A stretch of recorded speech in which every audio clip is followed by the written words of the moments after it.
মানবতার নবী, বিশ্ব নবী আনাস রাদিয়াল্লাহু তাআলা আনহুকে খোঁজার জন্য অনেক দূর চলে গেলেন। কোথায় আনাস আছে, কোথায় আনাস? জিনিসটা আনতে তো আমার এত সময় লাগে না। আনাস কোথায় আছে, আনাসকে একটু খোঁজে খুঁজে বের করার দরকার। আল্লাহ নবী ঘরের থেকে বেরিয়ে আনাসকে খোঁজার জন্য চলে গেলেন। বিশ্ব নবী, মানবতার নবী হুজুর গিয়ে দেখতেছেন কতগুলি বাচ্চা খেলা করতেছেন।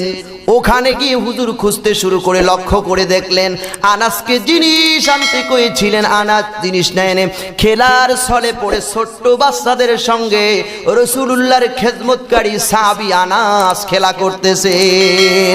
হুজুর ইচ্ছা করলে হুজুর ডাক দিতে পারতেন, কিন্তু তিনি ডাক দিলেন না। আনাস খেলা করতেছেন আর হুজুর দর্শক হয়ে আনাসের খেলা হুজুর উপভোগ করতেছেন। সুবহানাল্লাহ বলেন। কেন? মানবতার নবী সবাই খেলা করছেন, আনাসও খেলা করতেছেন, হুজুর দর্শক হয়ে আনাস রাদিয়াল্লাহু তাআলা আনহু খেলা দেখতেছেন। কেমন তিনি আচরণ করছেন।